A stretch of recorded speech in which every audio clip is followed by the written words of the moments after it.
A Hamze is a consonant and only a consonant, and it can take any short vowel. Word initial Hamze is always written as an alif Hamze. Word final Hamze is elided in the dialect, leaving either nothing at all or turning into a regular vowel letter. Within a word, the spelling of the Hamze depends on the vowels around it. If it's followed by a long vowel, it must sit on the same vowel letter. In the case of an alif, this creates a wasla, whereas if Hamze is surrounded by short vowels, it takes the form of the strongest one. Since kasra vowels turn Hamze into ya in the dialect, what really matters is that damme beats fatha and produces waw Hamze. And as your final reminder, the shape of the Hamze is independent from the vowel it takes. So a waw Hamze can sound like a, and an alif Hamze can sound like u. Oh, was that going too fast?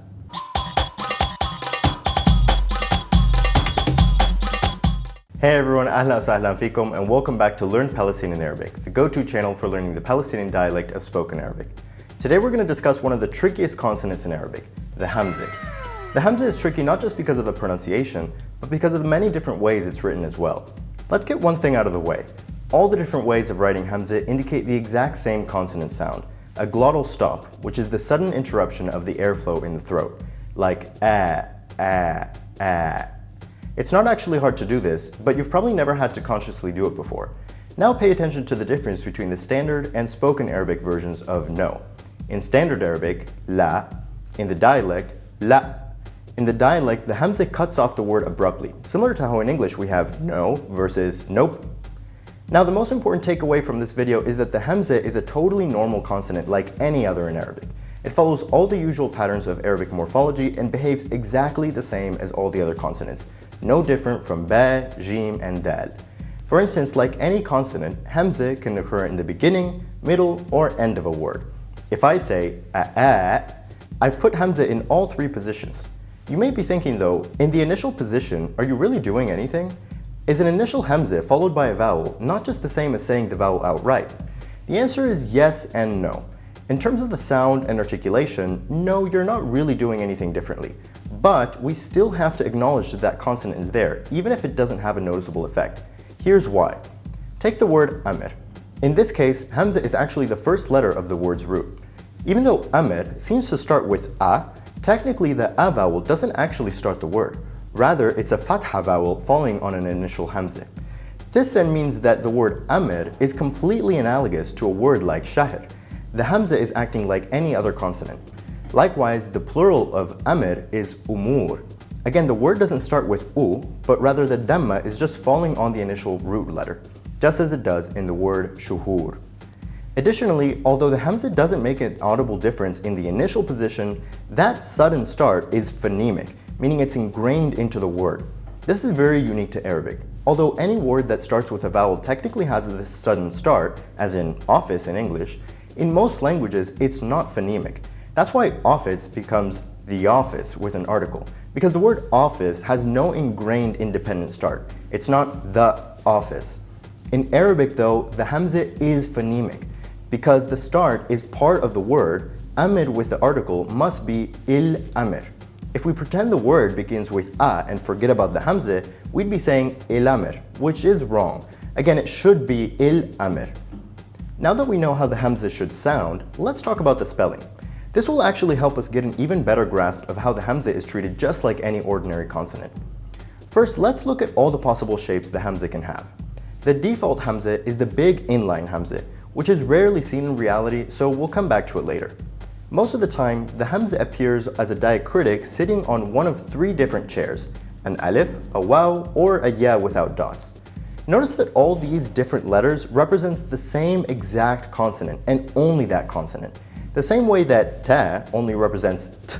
None of these forms of Hamze necessarily say anything about the vowel that follows. They can take fatha, damme, kasra, or even sukun. Basically, what vowel falls on the Hamze is just a matter of the pattern of the word itself. Consider the verb amman, meaning to ensure. It's a form 2 verb like jaddad, which puts a fatha on the first letter of the root. But the form 2 verbal noun starts with ta and puts a sukun on the first root letter, tajdid. So what will happen to the Hamze? Same thing, ta'meen. So if the voweling of the Hamze and the spelling of the Hamze are not necessarily linked, then why are these different letters used? When do you use the waw version, or the ya version, or even the inline version? It's easier than you think, so let's break down the rules into 3 simple chunks: initial Hamze, medial Hamze, and final Hamze. As a rule, initial Hamze is always written as Alif Hamze. Of course, it can take any short vowel, as in Amr, Usra, and Islam. The only thing to notice is that the Hamze is written below the Alif if the vowel is Kasra. Now let's skip to final Hamze. There are 2 possibilities here. If the previous vowel is short, the Hamze takes the chair of the corresponding vowel, as in Ara and Wati. But if the vowel is long, this is where we use the inline Hamze, as in Masa or Bati. But note that in the dialect, final Hamze is not pronounced at all. In fact, the stress even shifts from Shita to Shita and Ghuraba to Ghuraba. So the inline Hamze is usually not written at all in the dialect, while the Hamze chairs are turned into regular vowel letters that indicate the short vowel sound. So initial Hamze is always Alif Hamze, and final Hamze in the dialect is, well, nothing. Medial Hamze is where there's actually some more variety. There are 2 rules at play, with the first being of higher priority than the second. The first rule is that if Hamze is followed by a long vowel, like waw or ya, it must sit on the chair of the same vowel. That's why the plural of ras is ru'us, and the same root gives us ra'is. Notice that these are 2 completely typical word patterns, and the Hamze continues to act consistently within them. Compare amr and umur with ras and ru'us. The only difference is that in this case, the following long vowel makes the Hamze sit on the same vowel letter. Keep in mind that this rule pertains only to medial Hamze. It doesn't affect initial Hamze, which is always an Alif Hamze, as in ulad. But what if instead of a long waw or ya, we have a long Alif? In that case, of course, an Alif Hamze must be used before the Alif. But since Alif doesn't connect, it would look really weird to write 2 Alifs side by side, so instead we use a letter that connects them into one, creating what's called a wasla Hamze. For instance, remember amman? This root relates to safety, and it gives us aman, meaning safety. As for the word save, it's in the form of an active participle, in which the first letter is followed by an alif. Since the first letter would be an alif hamze, they must be connected into a wasla, aman. Notice that writing an initial wasla doesn't break the rule of initial hamze needing to be alif hamze. The wasla is an alif hamze. It's just that it's a contraction of alif hamze plus alif. Now take the verb aman, meaning to believe in the religious sense. Can you guess what verb form it is? It's form 3, same as safar. The wasla is used because the initial hamze is followed by the alif that's part of the form 3 pattern. And what happens in the present tense? Safar becomes bisafir and aman becomes bi'aman. Now let's say there are no long vowels around the hamze, neither before nor after. Then how do we decide whether to use alif, waw, or ya hamze? In that case, the second thing that determines how the Hamze is written are the short vowels around the Hamze. Basically, there's a war between the short vowel before the Hamze and the short vowel after, with the Hamze taking the shape of the strongest short vowel. And the order of strength is actually clearly defined. Kasra is the strongest, then Damme, then Fatha, and then finally Sukun. However, this is something you'll rarely have to deal with in reality. For one, in the dialect, an original Hamze in the vicinity of a Kasra vowel just turns into Ya. For example, mi'a becomes miye in the dialect, ra'ih becomes ra'yih, and so on. That's why the ya hamze is pretty much out of the equation in the dialect, except before a long ya. So the main alternative aside from an alif hamze is actually just a waw hamze. Here are 2 quick examples of how it might play out.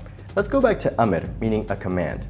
This is actually the verbal noun of the verb amr, meaning to command, which incidentally has the same vowel pattern of katab. In the present tense, katab takes damme. It becomes boktob. As for amar, it becomes bo'mur. First, notice the hamza behaves exactly like the ka, both taking sukun. The only thing is that the preceding damme beats out the sukun, turning the hamza into a waw hamza. Interesting to note is that the vowel on the hamza itself is still sukun though. Here's another example, with the verb amman again. Let's compare this one to wazzaf, meaning to employ. The active and passive participles of all verbs from forms 2 to 10 involve just adding a meme in front, which technically should be a meme with damme, hence muwazzaf. Can you try to form the passive participle of amman, meaning insured?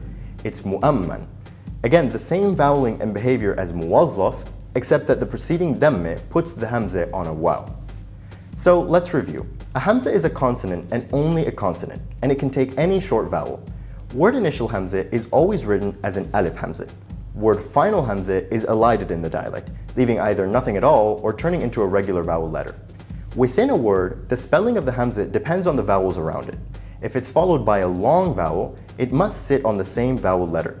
In the case of an alif, this creates a wasla, whereas if Hamze is surrounded by short vowels, it takes the form of the strongest one. Since kasra vowels turn Hamze into ya in the dialect, what really matters is that damme beats fatha and produces waw Hamze. And as your final reminder, the shape of the Hamze is independent from the vowel it takes. So a waw Hamze can sound like a, and an alif Hamze can sound like u. And that's everything you need to know about the Hamze. All of these rules apply in standard Arabic, so it's quite good to know anyway. While in the dialect, things are fortunately more simplified because of the many cases the Hamze disappears entirely, as in the case of final Hamze and Hamze near a kasra vowel.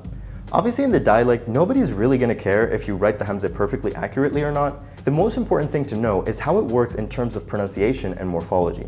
That is what happens when you try to form certain types of words when you have Hamze in the root, like the present tense or an active participle and so on. Hopefully that wasn't too technical and boring, but because it is a tricky concept, I thought there are probably more than a few of you who could benefit from a crash course. And with that, I'll see you next time.